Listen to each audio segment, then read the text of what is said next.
Colombia Radio. Transmite Toscana Estéreo. Toscana Estéreo. Alternativa radial del nuevo siglo. Periodismo libre sin fronteras. Toscana Estéreo. Con sonido High Definition. High Definition. Y todas las plataformas digitales.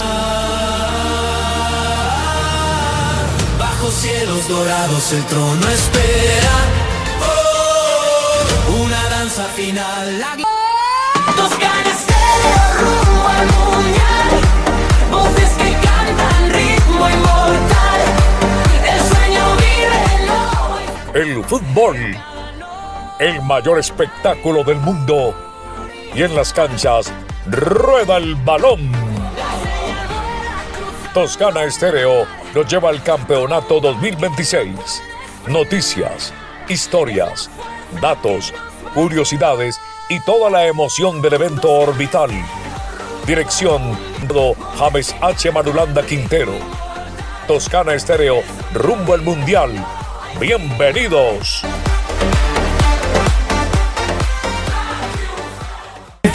Amables, ¿qué tal? Tengan ustedes la mejor de las tardes. Aquí estamos para presentarles otro programa más de Toscana Estéreo rumbo al mundial.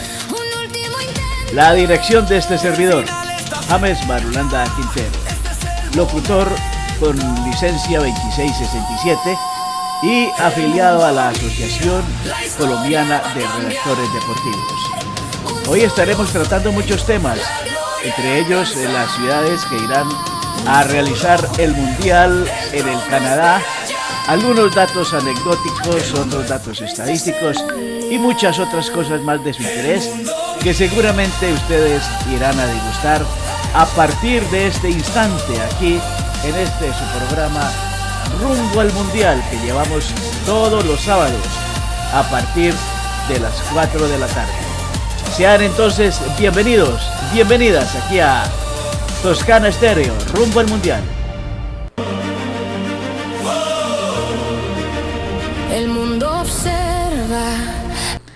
Muy bien, y continuando entonces con el análisis que estamos haciendo de las ciudades que van a ser sedes, vamos a referirnos hoy de una manera muy breve a las ciudades del Canadá. Para el Mundial de la FIFA 2026, que será organizado conjuntamente por Canadá, México y Estados Unidos, Canadá contará con 2 sedes oficiales. En estas ciudades se disputarán un total de 13 partidos, 16 en Toronto y 7 en Vancouver. Vamos a hacer una breve reseña de cada una de ellas. Hablemos de Toronto, en la ciudad más grande del Canadá y su principal centro financiero y cultural. Se caracteriza por ser una de las metrópolis más multiculturales del mundo, donde se hablan más de 140 idiomas. El estadio de Toronto es el Toronto Stadium, conocido habitualmente como BMO Field. Perfil de la ciudad: está ubicada a orillas del lago Ontario, destaca por su icónica CN Tower, su vibrante escena artística y distritos históricos como el Distiller y District. Como dato futbolístico, pues hay que decir que será la sede del primer partido de la historia de un mundial masculino en suelo canadiense, el 12 de junio de 2026, con el debut de la selección del Canadá. Tiene una capacidad aproximada de 45,000 espectadores, que será lógicamente expandido para el torneo. Ahora, Vancouver en Columbia Británica está situada en la costa oeste. Es famosa por su impresionante combinación de paisajes urbanos, océano y montañas. Es considerada una de las ciudades con mejor calidad de vida en el mundo. El estadio es el BC Place. Es un destino ideal para los amantes de la naturaleza, la ciudad, y entre sus atractivos destacan el Stanley Park, uno de los parques urbanos más grandes de Norteamérica, y su cercanía a las montañas North Shore. Es un centro importante para la industria del cine y la tecnología. Como dato futbolístico, pues hay que decir que este estadio ya tiene experiencia en grandes eventos de la FIFA. Allí se jugó la final del Mundial Femenino del año 2015. En el 2026 albergará partidos de fase de grupos en los 16avos y octavos de final. Tiene una capacidad aproximada de 54,000 espectadores. Bueno, el resumen de partidos en el Canadá, pues hay que decir que, por ejemplo, en Toronto se estarán jugando 5 partidos de grupos, fase de eliminación, 16avos 1 y 6 en total. En Vancouver se estarán desarrollando 5 partidos de grupos y 2 en la fase de eliminación, o sea, en 16avos y octavos, para un total de 7 partidos y un total en el global de 13 partidos en el Canadá.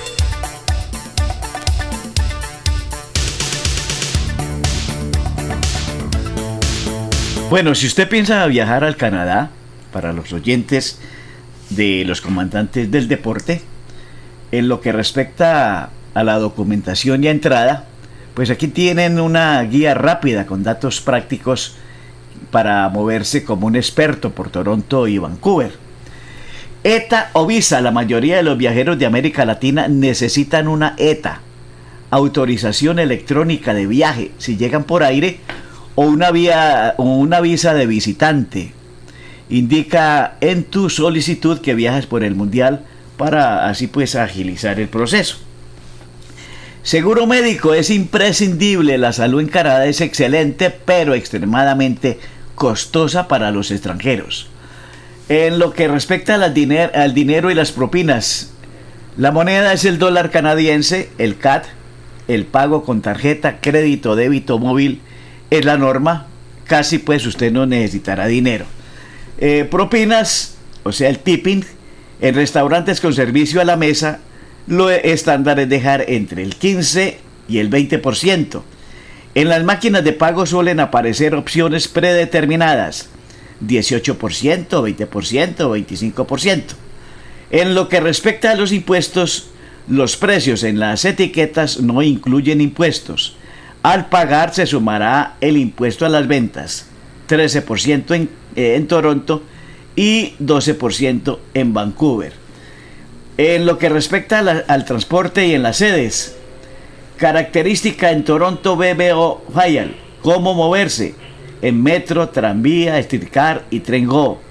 En Vancouver, en el SkyTrain, metro elevado, autobuses y Cbus. Hacia el estadio, el BMO Fayal. En Toronto, no estoy hablando de Toronto, el BMO Fayal está en Exhibition Place. Puede llegar en el GO Train, línea Lakeshore West, o el tranvía 509-511. En Vancouver, el BC Place está en pleno downtown. Es muy fácil llegar caminando o por las estaciones Stadium, Chinatown del SkyTrain.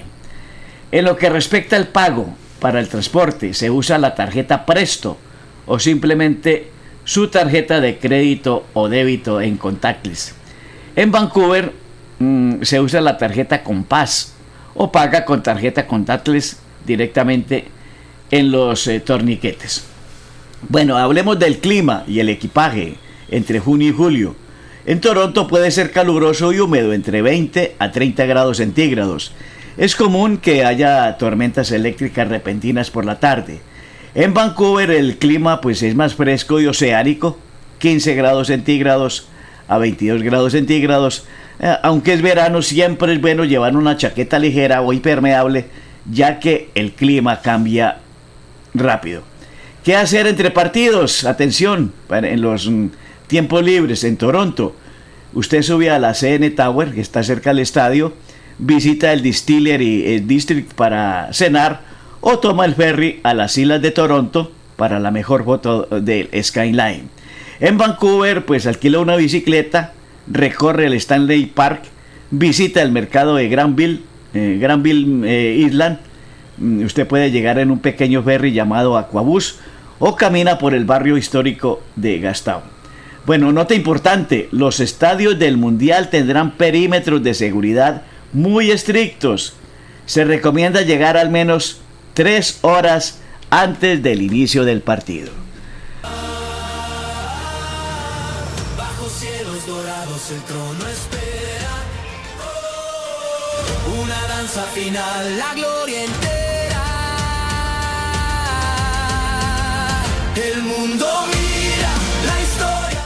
Estamos en Toscana Estéreo rumbo al Mundial, llevándoles a ustedes una emisión más de todo lo que tenga que ver con el máximo evento deportivo en el mundo, como lo es el Campeonato Mundial de Fútbol, próximo a desarrollarse a partir del mes de junio en territorio norteamericano, mexicano y canadiense. Talento que invoca a los pibes de nuevo, buscan la copa. Cristiano lucha con fuerza. Vamos a invitar a José Fernando Palomino Posada para que nos haga un recuento acerca de lo que han sido los campeonatos mundiales realizados hasta el momento en todo el mundo. José Fernando, ¿qué tal? Buenas tardes. Amigos de Rumbo al Mundial a través de Toscana Estéreo, saludo cordial. Sigo hablando en esta oportunidad o en este espacio que me brinda don James Marulanda Quintero sobre la historia de los goleadores de los diferentes campeonatos mundiales que hasta el momento se han realizado. Hace 8 días citábamos a los botines de oro de 1930, de 1934 y de 1938. Y ahora saltamos a 1950. ¿Por qué? Por lo del tema de la Segunda Guerra Mundial. Y nos ubicamos en Brasil, donde se lleva a cabo la cita orbital. Y allí el goleador es nada más y nada menos que Ademir Márquez de Meneses. Su apodo, Ademir.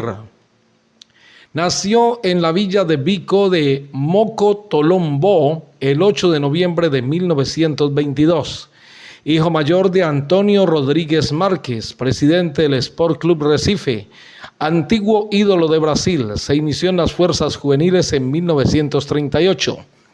En 1941, con la entrada del fútbol brasileño al profesionalismo, fue monarca estatal y se destacó como artillero mayor de la competencia local, quien fue estimulado por su padre y sin que hubiera impedimento que lo detuviera, viajó a Río de Janeiro para ser contratado por Vasco da Gama. Concluye su carrera en 1955. Se dedicó desde entonces al periodismo deportivo y falleció en la ex capital de Brasil de un infarto al miocardio el 11 de mayo de 1996 después de sufrir cáncer de columna. Sus restos descansan en el cementerio San Juan Bautista en Río de Janeiro. Ademir comenzó su carrera en el Sport Recife, luego pasa al Vasco da Gama. Juega 2 etapas, 1942-1945 y en 1948 a 1956, interrumpidas por 2 temporadas, juega en Fluminense. En total, Ademir hizo 403 apariciones para Vasco, marcando 279 goles y 95 asistencias. Ganó 4 campeonatos cariocas, ganó otro con el Fluminense, fue el máximo goleador del campeonato profesional en 1949 con 30 goles y de nuevo en 1950 con 25. Ademir se retiró finalmente de los terrenos de juego en 1957 y pasó a trabajar como comentarista, entrenador y hombre de negocios. En la selección nacional, sus actuaciones más celebradas fueron la hazaña del Mundial 50, que se celebró en su país natal, jugando en un destacado trío delantero junto a Cicinho y Jair. Ganó la Bota de Oro, galardón que obtiene el máximo goleador y el jugador con más asistencias a gol en la competición, con 9 goles y 6 asistencias. Una de sus anotaciones fue contado erróneamente como gol en propia puerta de Parra. A pesar de esta hazaña, no pudo llevar a la victoria a Brasil en el partido decisivo con Uruguay. Esta derrota es recordada hoy en día como el Maracanazo, en honor del estadio en el que se jugó, en el gran estadio Mário Filho de la ciudad de Río de Janeiro. También cosechó éxitos en la Copa América. Participó en 1945, 46, 49 y 53. Marcó en Copa América 13 goles en 18 apariciones. en la competición, incluyendo un triplete que le dio la victoria a Brasil en el desempate final contra Paraguay en 1949. También ganó el torneo panamericano con Brasil en 1952. En total, Ademir jugó 39 veces para su país, marcando 32 goles entre 1945 y 1953.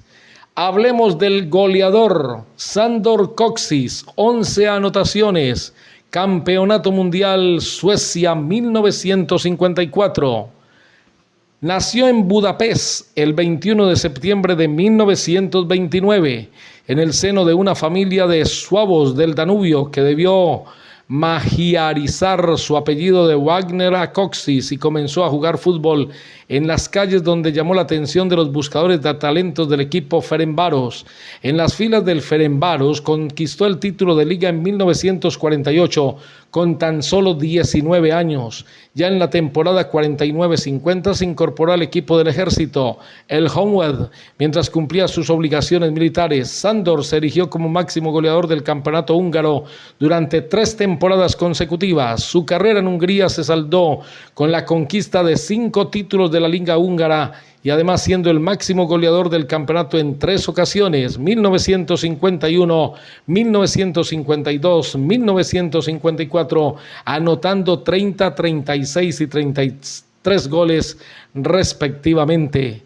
En la selección nacional fue internacional en 68 ocasiones, en las que anotó 75 goles. Se dio a conocer a nivel internacional en la Copa Mundial de Fútbol de 1954, celebrada en Suiza, en la que como delantero centro de la selección de fútbol de Hungría marcó 11 goles y recibió el premio al máximo goleador del Mundial. Sus goles fueron la base de Hungría, que fue finalista del campeonato. Esta selección le daría una lección futbolística a los finalistas de la edición anterior, Brasil y Uruguay. Kocsis fue uno de los componentes de aquella mítica selección húngara de los 50, conocida con el sobrenombre de los Magiares Poderosos. Debutó en la selección nacional el 6 de julio de 1948 en un encuentro de la Copa de los Balcanes disputado en Budapest, en el que Hungría se impuso por 9-0 a Rumanía con 2 tantos del debutante Kocsis. Posteriormente consiguió la medalla de oro olímpica en los Juegos de Helsinki en 1952. Cuando jugó su último partido como internacional el 14 de octubre de 1956 en Viena, Austria, debido a los sucesos políticos que vivía su país, llevaba 75 goles. Y me despido con el último goleador de esta edición, de este informe para Rumbo al Mundial de Toscana Estéreo. Y voy a hablar de Just Fontaine, goleador del Campeonato Mundial de Suecia, 1958. De padre francés y madre española, nació en Marrakech, Marruecos, y años después se trasladó a Casablanca. Just Fontaine jugó al fútbol para el Marrakech en cadete y junior. Sus ídolos son Larbi Ben Barek y Mario Satelli. Estudió en el High School en Casablanca, donde aprobó su bachillerato. Fue en Casablanca, en el equipo de esa ciudad, donde se hizo su debut en el nivel senior de 1950 a 1953. Luego fue seleccionado varias veces con el equipo que representa la Liga Marroquí. Ganó el Campeonato del Norte de África en 1952. Durante la Guerra de Independencia de Argelia, completó 30 meses de servicio militar en el batallón John Will. Fue capitán del equipo francés que se clasificó para la Copa Mundial Militar de Fútbol 1957 en Argentina. Será liberado 6 meses antes de la fase final y no participará en la aventura de sus compañeros que fueron campeones del mundo. También jugó partidos del Campeonato Profesional de Rugby y entrenó con los Tracy Stess, con los que compitió en lanzamiento desde punto penal. Entre 1953 y 1956 ganó con Niza la Copa de Francia en 1954 y el título de campeón de Francia en 1956. Durante estas 3 temporadas anotó 42 goles de la liga. En el equipo de Francia, Just Fontaine es considerado el reemplazo de jugadores más experimentados como Siwowski y su compañero de equipo en el Reims, René Villard. Sus lesiones en Suecia le permitieron jugar 2 partidos de preparación para la Copa Mundial en 1958 y entrar en el torneo como titular junto con Raymond Kopa y Roger Piantoni, su compañero en el Stade de Reims. En el primer partido, donde los franceses ganaron por amplio margen sobre Paraguay 7-3, Just Fontaine anotó un triplete. En el segundo partido con Yugoslavia, Francia perdió 3-2 a pesar de un doblete de Fontaine. El tercer partido fue ganado por Francia 2-1 contra Escocia con otro gol de Just Fontaine. Los cuartos de final se ganaron fácilmente contra Irlanda del Norte 4-0 con 2 goles más de Fontaine. En la semifinal contra Brasil empató rápidamente antes de que el lateral francés Robert Jonquet se lesionara. Los franceses concedieron un triplete del joven Pelé y perdieron 5-2. En el partido por el tercer lugar contra Alemania Occidental, Fontaine anotó un póker y Francia ganó 6-3. Este ha sido mi informe para Rumbo al Mundial de Toscana Estéreo, con los goleadores de la Copa Mundial de Fútbol. Dentro de 8 días hablaremos de los 7 goleadores, los 7 botines de oro que tuvo el Campeonato Mundial de Chile en 1962. Y hablaremos de la Perla Negra, de la Pantera Negra, Eusebio, goleador de Inglaterra, 1966. Su narrador deportivo, José Fernando Palomino Posada, en Rumbo al Mundial por Toscana Estéreo. Chao, chao. Toscana Estéreo, rumbo al mundial. Voces que cantan ritmo inmortal. El sueño vive El fútbol, el mayor espectáculo del mundo. Y en las canchas, rueda el balón. Toscana Estéreo nos lleva al campeonato 2026. Noticias, historias, datos, curiosidades y toda la emoción del evento orbital. Dirección James H. Marulanda Quintero. Toscana Estéreo, rumbo al Mundial. Bienvenidos.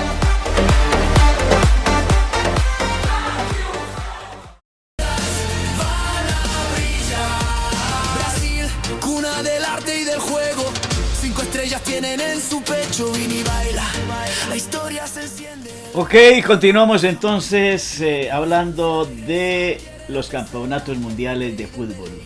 Y nos adentramos ahora en la parte estadística.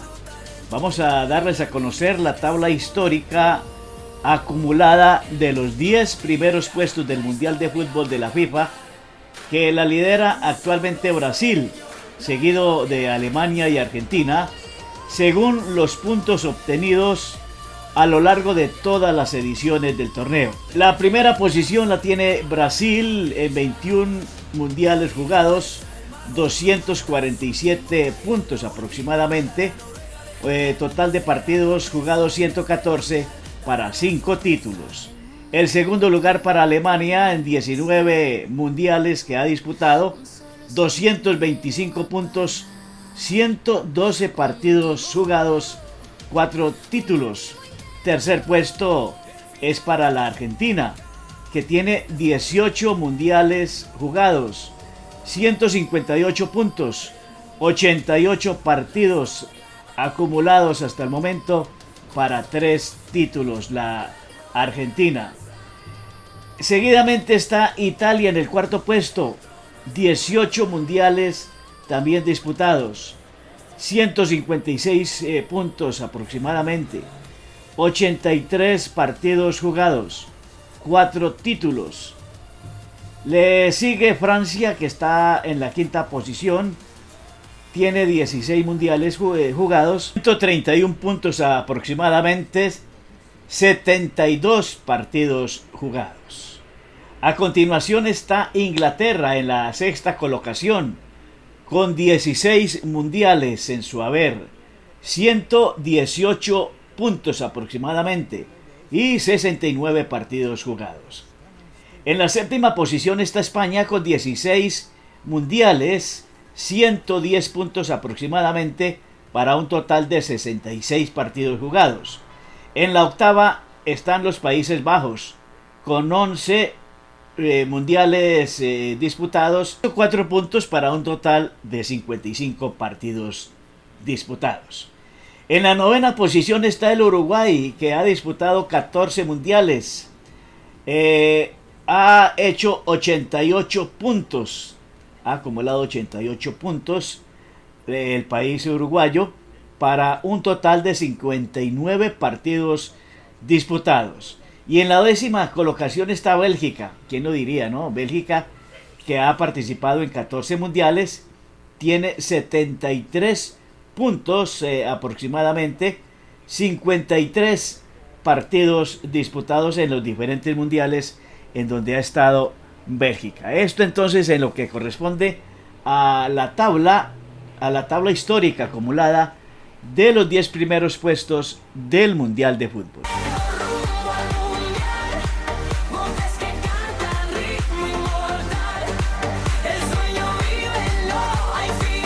Bien, toquemos ahora aspectos importantes en lo que respecta a los símbolos y mercadeo del Mundial de Fútbol 2026.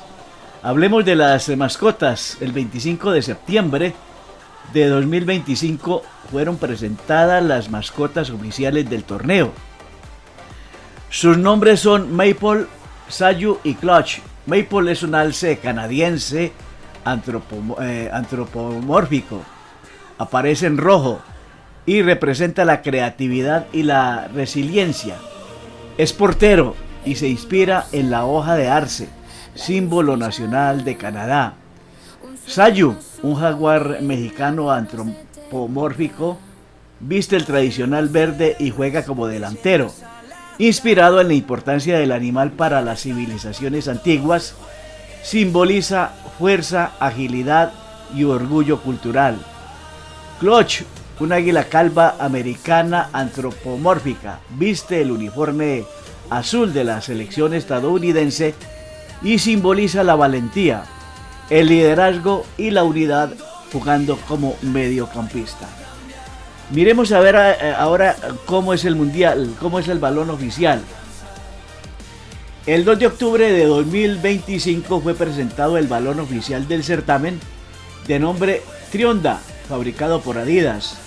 Su diseño consta de 3 colores principales, el rojo, el verde y el azul, sobre una base blanca. La palabra Trionda hace referencia a los 3 países organizadores del torneo y aparece junto al logo distintivo del torneo. La iconografía de la pelota incluye imágenes alusivas a los 3 anfitriones. La hoja de maple canadiense en un tono rojo, el águila real mexicana con un fondo verde y una estrella estadounidense en tonalidad azul. Las líneas doradas representan el trofeo de la Copa.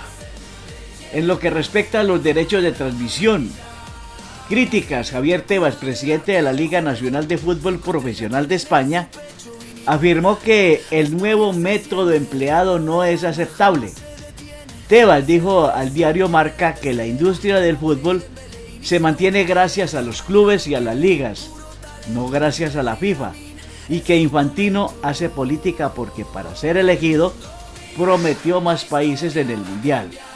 Quiere cumplir las promesas electorales. Según la Asociación Europea de Clubes, fue una decisión que se tomó por razones políticas, debido a que Infantino contentaría así a su electorado más que por razones deportivas. Bueno, los problemas climáticos es otra controversia. En enero de 2025 la Universidad de la Reina de Belfast advirtió sobre los posibles riesgos de calor en la mayoría de las ciudades anfitrionas e invitó a la FIFA a programar el inicio de los partidos más tarde o en la noche, afirmando que la temperatura de globo y bulbo húmedo era más alta que la de Qatar en invierno. Preocupaciones por la violencia con armas. En 2023 surgieron preocupaciones sobre la violencia con armas, en particular sobre los tiroteos masivos en Estados Unidos, ya que el país tiene una de las tasas más altas de balaceras debido al acceso más fácil a las armas de fuego y la variación en las leyes estatales con respecto al empleo de las mismas. Si bien ningún evento deportivo en Estados Unidos se ha visto empañado por un tiroteo, esto debido a las estrictas medidas de seguridad en los estadios, surgieron preocupaciones sobre el posible ataque a las zonas de aficionados por parte de grupos radicales debido al alto perfil y la naturaleza internacional del evento. Hablemos de la inseguridad en México. Por lo que se está especulando y se está diciendo, la organización de la Copa Mundial en México ha sido cuestionada debido a las crisis de seguridad pública y la situación de los derechos humanos en el país. Según la encuesta nacional de victimización y percepción sobre seguridad pública, el país registra una incidencia delictiva que promedia más de 91.000 delitos diarios. Estas cifras han generado preocupación en torno a la seguridad de los visitantes y la viabilidad del evento en un contexto de vulnerabilidad social. Los indicadores de percepción de inseguridad también muestran un deterioro. El 75.6% de la población adulta considera que su entidad federativa es insegura, lo que representa un incremento estadístico significativo respecto a 2024. A nivel local, el 64.7% de la ciudadanía reportó sentirse insegura en su municipio o demarcación territorial, mientras que el 40.5% percibe esta inseguridad en su colonia o localidad. Estos datos han sido citados por organizaciones civiles para señalar el contraste entre la inversión en el evento deportivo y la prevalencia de la criminalidad en las zonas urbanas donde se ubican las sedes mundialistas. Estamos llevándoles a ustedes en nuestro programa Toscana Estéreo rumbo al Mundial. Recuerden, todos los sábados a partir de las 4 de la tarde estamos aquí llevándoles este programa. Y además también ustedes lo pueden escuchar a través de YouTube. Si no lo pudieron escuchar en forma directa, lo pueden hacer a través de YouTube.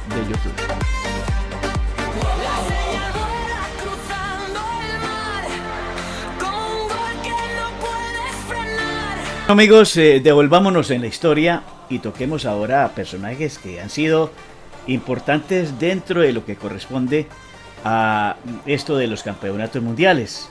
Y hablemos de Luis Monti, el sobreviviente de las finales. Es el único jugador que disputó 2 finales de la Copa Mundo con equipos diferentes, algo que debería constituir motivo de orgullo, pero que para Luis Felipe Monti, o simplemente Luis Monti, se convirtió en algo de vida o muerte. Este deportista nació el 15 de mayo de 1901 en Buenos Aires, y en la década de los años 20, cuando el fútbol todavía era amateur en ese país, se destacó en las filas del San Lorenzo de Almagro. Irónicamente, había debutado en 1921 con la camiseta de Huracán, justamente el rival de barrio de los Cuervos, con el que fue campeón, y un año más tarde tuvo un paso fugaz por Boca Juniors. En el equipo Ceneice no pudo consolidarse, y entonces tras unos pocos meses pasó a San Lorenzo. Con el elenco azulgrana se consagró en 3 ocasiones, en 1923, 1924 y 1927. Era un mediocentro, pilar del esquema denominado WM, una posición que le permitía hacer las veces de defensor cuando el rival tenía la pelota y desdoblarse como atacante cuando la iniciativa era de su equipo. Era recio en la marca y hábil en los cierres, característica que le valió el apodo de doble ancho por su capacidad para cubrir su zona a lo ancho del terreno. Integró la selección argentina, que obtuvo el título en el Campeonato Suramericano de 1927, torneo hoy conocido como Copa América, y la que recibió la medalla de plata en los Juegos Olímpicos de Ámsterdam 1928, un logro que marcaría su carrera. Era uno de los inamovibles en el 11 que el técnico Francisco Lazar empleó habitualmente. en la primera edición de la Copa Mundial celebrada en suelo Uruguay, su vecino, su rival clásico. De hecho, fue el autor del gol que valió la victoria el 15 de julio en el Estadio Parque Central contra Francia en el primer partido de la albiceleste en la historia del certamen. Fue el único tanto que convirtió en los mundiales. Esa participación, sin embargo, no tuvo el final feliz que se esperaba. En el último juego, Argentina se midió a Uruguay, del dueño de casa, y pese a estar en ventaja 2-1, al cabo del periodo inicial no pudo contener la reacción de los charrúas en el complemento para revertir el marcador y triunfar 4-2. El propio Monti, que aquel 30 de junio tuvo una pálida actuación, después contó el motivo. Tanto él como su madre estaban amenazados. Desconocidos le habían dicho que si Argentina se alzaba con el trofeo, los asesinarían. Los hinchas de su país jamás le perdonaron aquel pobre desempeño, y la admiración y el respeto dieron paso a críticas y abucheos. Había debutado con la selección el 10 de agosto de 1924 en un amistoso contra Uruguay y que terminó sin goles, y se despedía de ella frente al mismo rival, pero con el peso de una derrota muy dolorosa. Aunque continuó en el fútbol de su país unos meses más, el destino le marcó un nuevo rumbo a Europa, específicamente Italia, de sus antepasados, para vestir la camiseta de la Juventus. A raíz de su destacada actuación en los Olímpicos de 1928, Benito Mussolini, il Duce, había puesto sus ojos en él, a sabiendas de que sus ancestros habían nacido en Italia. Cuenta la historia que dos agentes secretos del régimen fascista, llamados Marcos Scaglia y Luciano Benetti, lo siguieron como una sombra durante todo el desarrollo del Mundial 1930, y que tan pronto concluyó la final le prometieron una nueva vida en Europa si aceptaba vestir los colores de la azurra. Algunos meses más tarde, Monti aceptó el ofrecimiento, empacó maletas, tomó el barco que lo llevó hacia Turín, donde jugó de 1931 a 1939 y celebró 4 títulos del Calcio y 1 de la Copa de Italia. Dada su experiencia y capacidad, el técnico Vittorio Pozzo no dudó en llamarlo a integrar la selección, que en 1934 fue anfitriona de la segunda edición de la Copa Mundo. En ese equipo compartió con sus compatriotas Raimundo Orsi, que integró la nómina de Argentina en 1930 pero no jugó, y Atilio de María, que había disputado la final de 1930 contra Estados Unidos. El certamen, que tuvo un ambiente enrarecido por las supuestas presiones nunca comprobadas del régimen fascista en cabeza del propio Mussolini para que Italia llegara hasta la final, le permitió a Monti inscribir su nombre en los libros de la historia del certamen. El 10 de junio de aquel año, en un repleto estadio Nacional PNF de Roma, Italia se mudó a Checoslovaquia en procura del trofeo. El dueño de casa había necesitado un partido de desempate en los cuartos de final para dejar en el camino a una aguerrida España, y luego venció por la mínima sin convencer a Austria en las semifinales. En la final, a los 26 minutos del segundo tiempo, Antonín Puig puso en ventaja al visitante e hizo temer lo peor. Se decía que Mussolini había amenazado al técnico Pozzo y a sus jugadores de cobrarles con su propia vida una derrota que significaría una afrenta para el fascismo en su casa.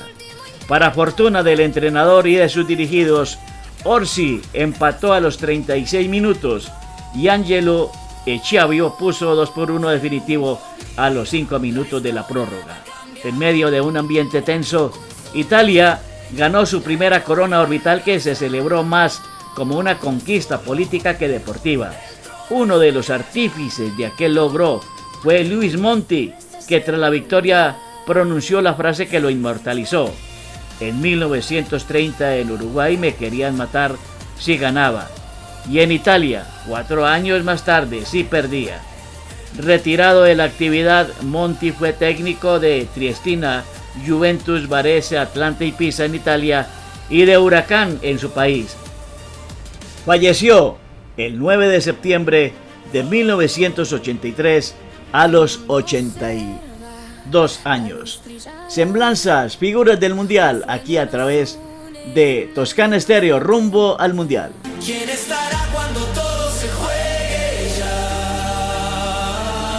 El Mundial de 1930, el primer Mundial de la historia, no tuvo un himno oficial ni mascota, ya que estas tradiciones se incorporaron en ediciones posteriores como el Rock del Mundial en 1962, por lo que no existe una canción específica para la edición de 1930. La primera canción oficial de la Copa del Mundo fue el Rock del Mundial, interpretada por los Ramblers, lanzada como sencillo y presentada en el Festival de Viña del Mar, que vendió más de 2 millones de copias y catapultó la fama del grupo. Bien, amigos, los voy a invitar para que escuchen y además también muchos de ustedes recuerden ese tema, el Rock del Mundial, que salió a raíz del Campeonato Mundial de 1962, que tuvo como sede la República Chilena.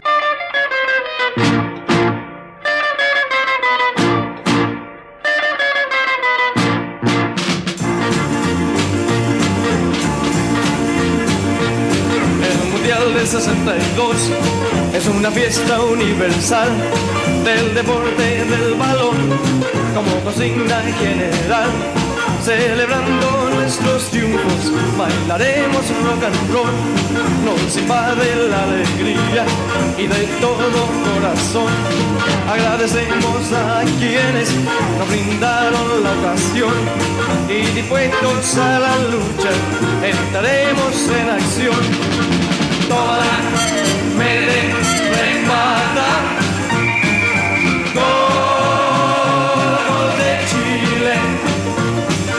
Sonoro se hache y bailemos rock and roll. Toda mente remata. Gol de Chile. Un sonoro se hache y bailemos rock and roll.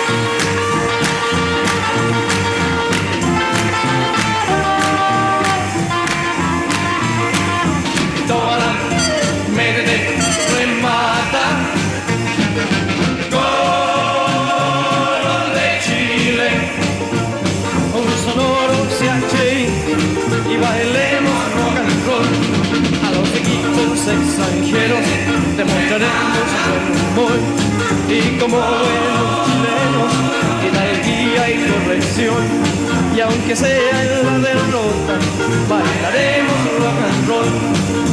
Tómala, métete, remata. Gol de Chile.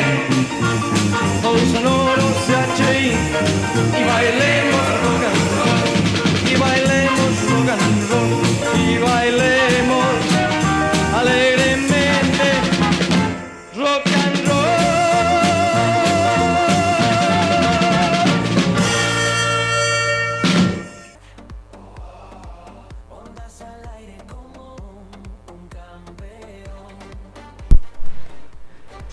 Bien, amigos, quiero compartir con ustedes esto que me he encontrado entre los documentos que tenemos en nuestra amplia biblioteca deportiva.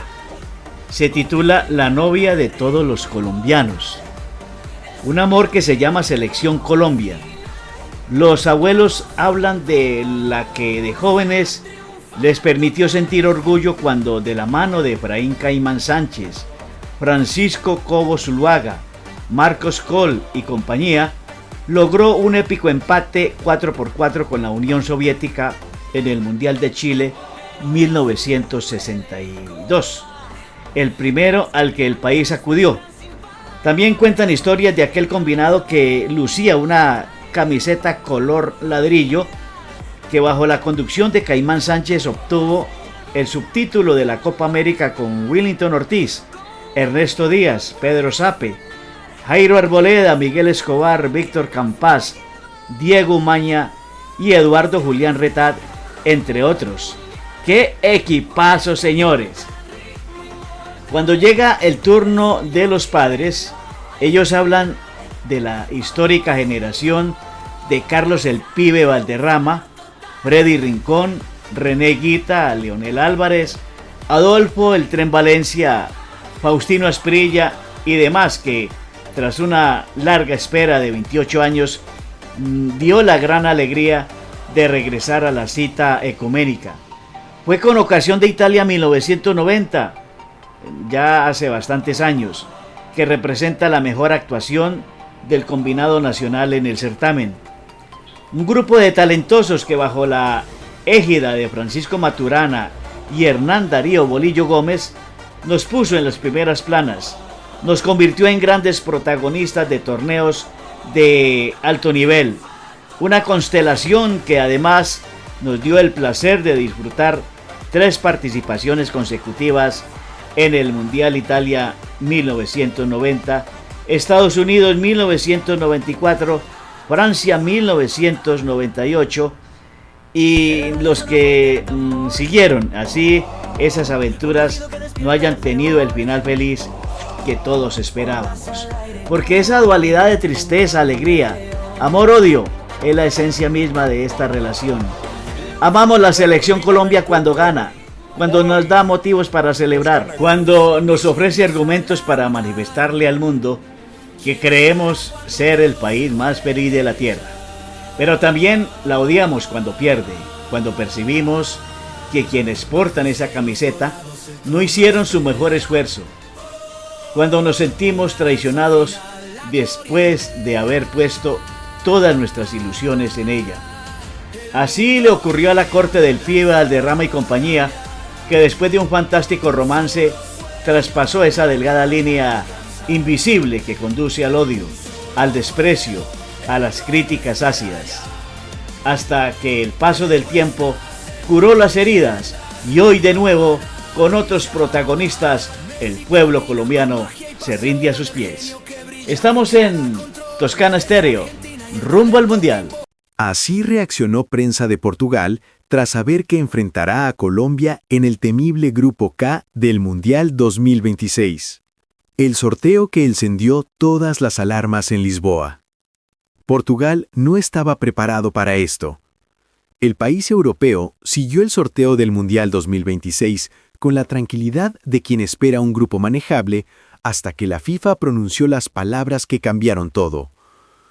Colombia queda emparejada con Portugal.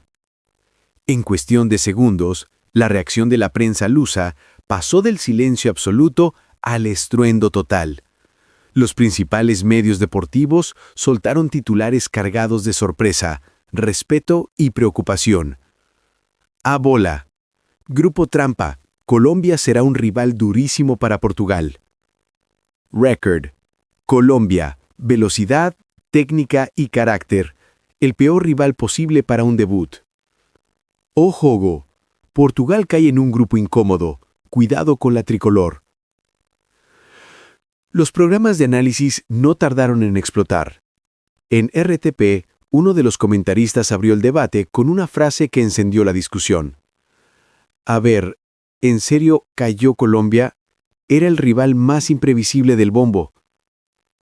Otro experto agregó: Portugal tiene calidad, claro, pero enfrentar a Colombia nunca es fácil. Ellos compiten, muerden, presionan y llegan en un nivel altísimo. CR7 y el último baile en riesgo. Uno de los temas más repetidos en la prensa portuguesa fue el protagonismo de Cristiano Ronaldo, quien probablemente jugará su último mundial. En TVI dijeron: CR7 no quería un grupo así. Colombia es fuerte, dinámica y muy física. Este duelo será un desgaste total. Los portugueses se imaginaban un arranque cómodo, pero la aparición de la tricolor cambió el panorama. Un rival rápido, un rival intenso, un rival que no le teme a Europa y un rival que llega en su mejor momento en años. Reacción de los aficionados, respeto y nervios. En redes sociales lusas, los comentarios dejaron claro que la afición ya siente el temblor.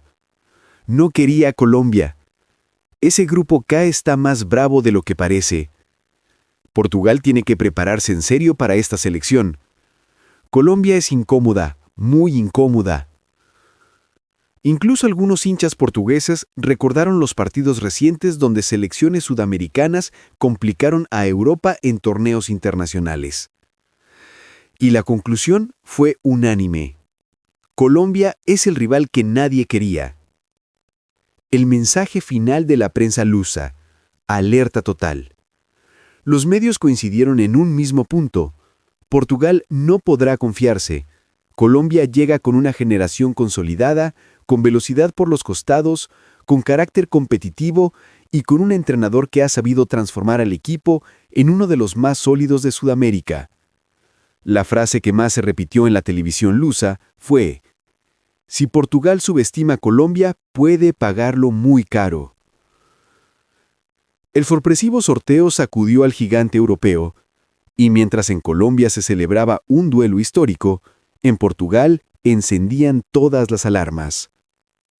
La batalla del Grupo K apenas comienza. El calendario que hizo sudar a Portugal y emocionó a Colombia, fechas, sedes y el duelazo que paralizará al mundo. Tras la sorpresa del sorteo y el terremoto mediático que desató el cruce Colombia-Portugal, la prensa lusa comenzó a analizar con lupa el calendario preliminar. Y ahí fue cuando llegó el segundo impacto. ¿Colombia podría llegar con ventaja al duelo contra Portugal? El orden de los partidos que preocupa a los portugueses.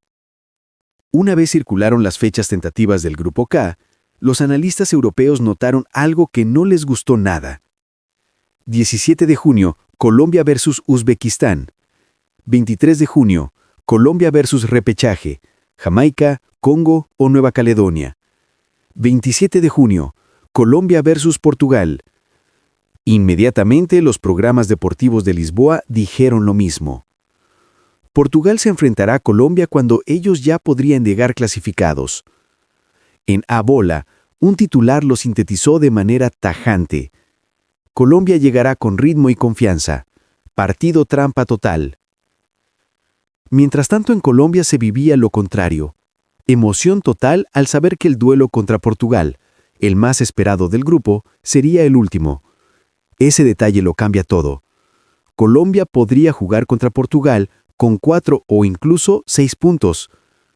Portugal podría verse obligado a ganar sí o sí. El partido podría definir liderato, clasificación o eliminación. Sedes tentativas: Miami y Atlanta en modo fiesta. La filtración sobre las posibles sedes del Grupo K desató una ola de comentarios en la prensa portuguesa, especialmente cuando se habló de dos ciudades con enorme presencia latina: Miami, Atlanta. En RTP, uno de los panelistas advirtió: si jugamos contra Colombia en Miami, seremos visitantes. La comunidad colombiana ya empezó a convertir las redes en una ola amarilla. Miami será Colombia. Atlanta se tiñe de tricolor. El partido del año. La prensa lusa sabe muy bien que jugar ante un estadio repleto de colombianos puede ser un problema serio. Incluso en el diario Record escribieron: el ambiente será un volcán. Portugal debe prepararse para una presión brutal. Mientras que en Portugal analizan a Uzbekistán y se preocupan por Colombia. Si bien los europeos ven a Portugal como favorito, el análisis táctico los obligó a reconocer algo. Colombia no tendrá un debut fácil, pero Portugal tampoco tendrá un cierre cómodo. En Sport TV Portugal, un analista lo dijo así: Uzbekistán es peligroso, pero Colombia es el verdadero problema. Para la tricolor, Uzbekistán representa un rival incómodo y ordenado, pero para Portugal representa otra cosa. Un espejo de desgaste físico antes del duelo definitivo. ¿Por qué el calendario puede beneficiar a Colombia? Los expertos portugueses lo desglosaron punto por punto. Debutar contra un asiático evita desgaste extremo. Enfrentar al repechaje antes que a Portugal permite sumar puntos clave. Llegar al tercer partido con confianza y ritmo complica a Portugal. El ambiente latino en Estados Unidos podría inclinar la balanza. En palabras del diario El Jogo, Colombia tiene un calendario estratégico, Portugal no. Una conclusión que retumbó en Portugal. Tras horas de análisis, la prensa lusa coincidió en una idea que sorprendió a todos. Portugal puede ser favorito, pero Colombia es peligrosísima. El país europeo pasó de la calma al nerviosismo en cuestión de minutos. Las sedes, las fechas, el ambiente y la evolución reciente de la tricolor encendieron todas las alarmas en Lisboa. Mientras tanto, en Colombia se siente algo diferente, una mezcla de ilusión, orgullo y la sensación de que este mundial puede ser histórico. El escenario está listo, el destino está marcado, y el mundo ya espera la batalla del 27 de junio. El análisis final. Portugal admite su miedo y Colombia se convierte en el rival que nadie quiere enfrentar. Con el sorteo ya digerido y los rivales confirmados, la prensa portuguesa inició un análisis profundo del Mundial 2026. Lo que empezó como sorpresa, terminó como respeto absoluto por Colombia. El grupo K, el grupo que no querían. Los medios lusos fueron contundentes. En Correo de Mañana, el titular decía: Portugal cae en un grupo incómodo, Colombia es potencia en ascenso. En A Bola, Colombia, el rival más duro entre los no cabezas de serie. Y en Record, Cristiano Ronaldo tendrá un grupo más difícil de lo esperado. Para Portugal, el grupo K dejó de verse como un camino tranquilo. Lo dijeron sin rodeos. Uzbekistán es disciplinado. El repechaje ofrece rivales de fuerza y velocidad, pero Colombia es otra historia. ¿Por qué Portugal ve a Colombia como peligro? Los analistas lusos profundizaron en el rendimiento reciente de la tricolor, y el veredicto fue claro. Colombia llega en su mejor forma desde 2014. Entre los argumentos que destacaron, invicta durante varias jornadas de eliminatorias, una generación consolidada con jugadores en Europa, un Néstor Lorenzo que no pierde según la prensa portuguesa, un estilo táctico agresivo, rápido y con personalidad, un mediocampo fuerte y un ataque impredecible. En Sport TV Portugal lo resumieron así: Colombia no viene a sobrevivir, viene a competir. Los grupos del Mundial y la mirada portuguesa. Los periodistas de Europa compararon todos los grupos del torneo. Destacaron algunos como España-Uruguay en el grupo H, Francia-Senegal en el grupo I, Argentina-Argelia-Austria en el grupo J, Inglaterra, Croacia, Ghana en el grupo L. Pero cuando llegaron al grupo K, todos coincidieron. El más impredecible de todos. ¿Por qué? Porque Portugal será favorita, pero ninguno de sus rivales juega a defenderse. Colombia ataca, Uzbekistán presiona, Jamaica, Congo o Nueva Caledonia tienen fuerza física. Es un grupo de desgaste, velocidad y fútbol directo. El tipo de grupo que suele producir sorpresas. La frase que encendió a Colombia. Un comentarista de RTP dejó una frase que se viralizó al instante. Si Portugal no está al 100%, Colombia puede eliminarla. Esa frase cruzó el Atlántico en segundos. En Colombia, las redes explotaron. Eso queremos escuchar. Nos tienen respeto, carajo. Con humildad, pero se puede. Y mientras tanto en Portugal, los debates seguían. ¿Cómo parar los contragolpes colombianos? ¿Qué hacer ante la intensidad física? ¿Qué pasará si Colombia llega clasificada a la última fecha? La preocupación era evidente. las claves que marcan el futuro de la tricolor. En su análisis final, los periodistas lusos ofrecieron 4 puntos claves que Colombia debe dominar si quiere hacer historia. Ganar el partido del repechaje. Sin esos 3 puntos, el grupo se vuelve una montaña. No confiarse en el debut ante Uzbekistán. Es un rival silencioso, táctico y muy físico. Llegar contra Portugal con puntos en la bolsa. 4 o 6 puntos cambiarían el destino del grupo. Jugar sin miedo. Colombia se crece ante los gigantes, y este mundial será la prueba definitiva. La conclusión portuguesa que nadie esperaba. Tras todo el ruido, las dudas y horas de análisis, la prensa de Portugal cerró con una frase que sorprendió al mundo. El grupo K es de Portugal, pero Colombia puede cambiar la historia. Reconocieron su favoritismo, sí, pero también aceptaron un escenario que hace solo semanas era impensable. Colombia es capaz de pelearle de igual a un gigante europeo. El mensaje quedó claro para ambos países. Portugal sabe que no será fácil. Colombia sabe con qué. Y el planeta entero sabe que el 27 de junio podría escribirse una de las páginas más emocionantes del Mundial 2026. Un solo sueño, nadie lo va a parar. Un último juego. Amigos, y aquí finaliza Toscana Estéreo rumbo al Mundial. Este es el momento. Agradecemos a todos quienes nos escucharon durante el día de hoy en esta audición que hemos preparado con mucho gusto, con mucho cariño para todos ustedes. Quiero agradecer la participación de José Fernando Palomino Posada, el narrador que está siempre al pie de la jugada.